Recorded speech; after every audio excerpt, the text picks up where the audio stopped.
This month's theme, as Kim mentioned to you a few moments ago, is what if? And today's topic is, what if you had health assurance?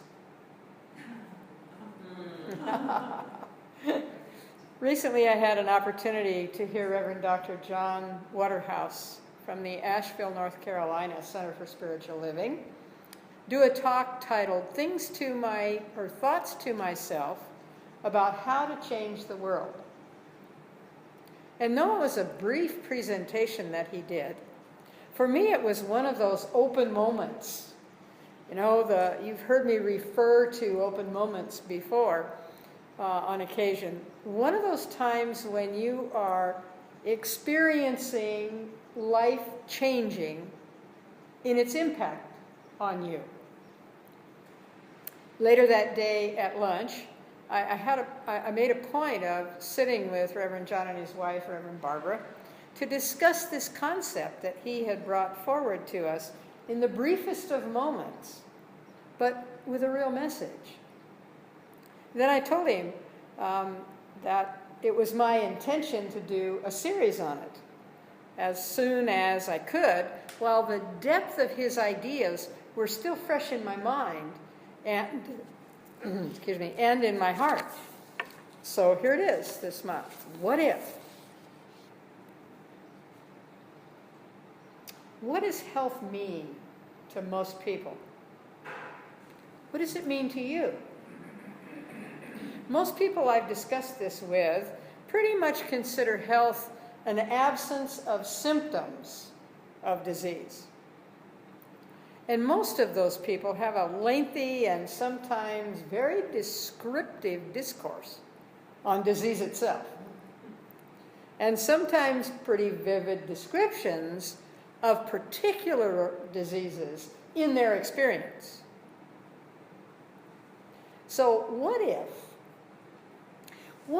just outside the doctor's office door, or the therapist's office, or in the lobby of the hospital, or even in the hallway leading to the surgical theater, what if a skilled spiritual practitioner set up shop?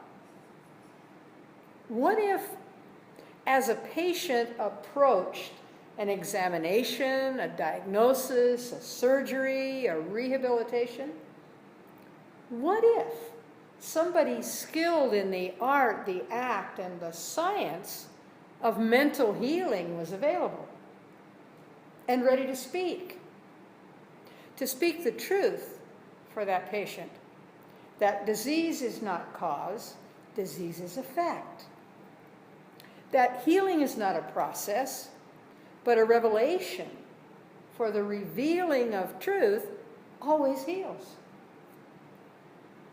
What truth?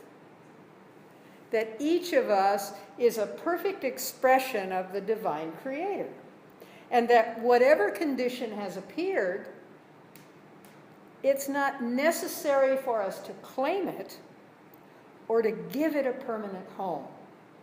Remember that phrase, or to give it a permanent home. What if this spiritual mind practitioner was available to support that patient in knowing the harmony, the balance, and the order that is inherent within his or her body? Remember, the prayer practitioner does not question the physical condition or the diagnosis. What he or she does do is to affirm that divine spirit within each of us is transcendent, meaning that we have the ability to create new thoughts, and that those new thoughts create new conditions. Can you imagine the recovery rate in folks who hear that, who feel that, who are supported in understanding that, and are supported in accepting that? I call that health assurance. What if instead of people paying to be sick, to be injured, to be depressed, or whatever, what if employers rewarded people who were well, strong, healthy, happy, active? What if, along with gym memberships and health benefits or insurance, which are neither because they don't insure us good health, and they only benefit us when we're ill or busted. But what if, along with rewards for illness, there were rewards for healthness? Healthness. Like coupons to see your friendly spiritual mind practitioner. Scholarships to take classes like the nature of effective prayer, contemplating God, yoga. See, here is what the spiritual mind practitioner knows.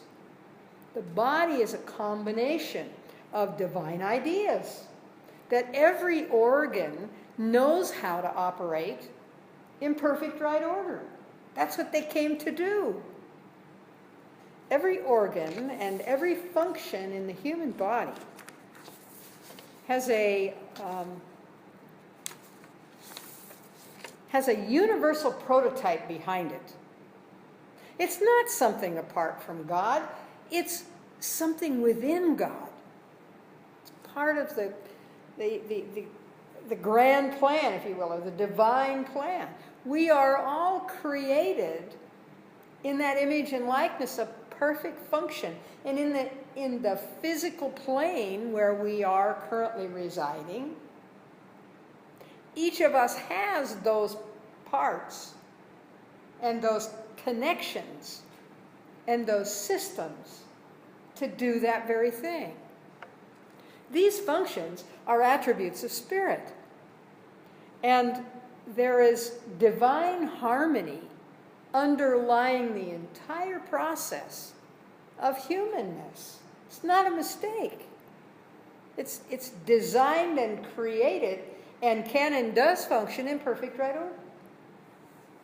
So the words of a spiritual mind practitioner call forward our conscious recognition of life and its incredible capacity to survive, to thrive, to flourish. In Ernest Holmes' book, Living the Science of Mind, he asks the question, how old do you think you are? The question, how old is old? The question, when does a person get too old to enjoy life? And then he answers his own questions, of course, by saying every cell of the physical body is replaced every 12 to 14 months. Consequently, funny as it may sound, no one is even a year and a half old physically. When even one cell is injured or damaged, there is an intelligence within us that immediately puts the chemistry of the body to work to replace it with a new cell, one that is perfect, whole, and complete. Life maintains a wonderful factory in the human body. It's amazing. It's amazing what we do to our bodies. And still, they continue. And they have that capacity to thrive, to flourish.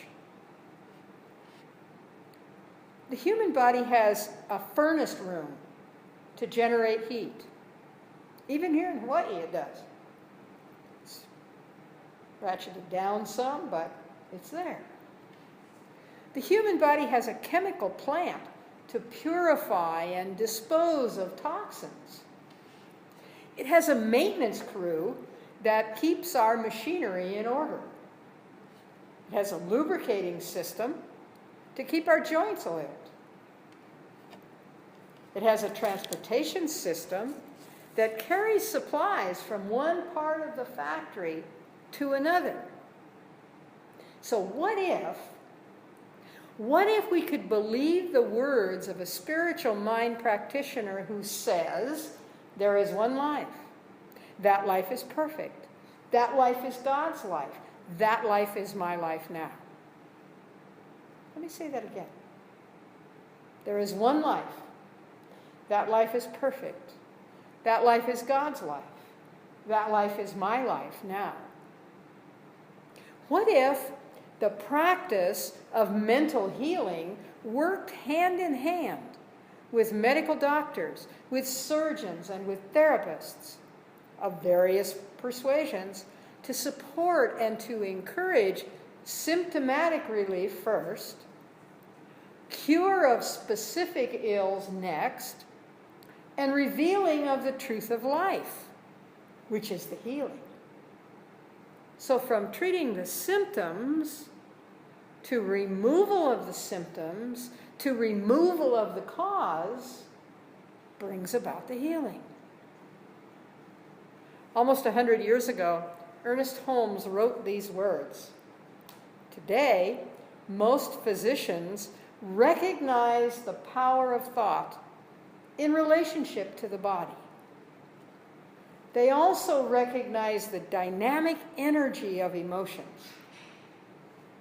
Further progress in this area is inevitable, as is cooperation among all who work in the healing arts.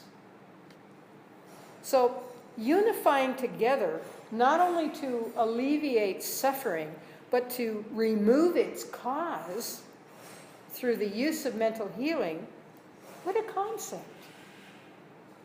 And surely, those who are equipped to do so are an integral part of this service to humanity. What if? And so it is. And so it is.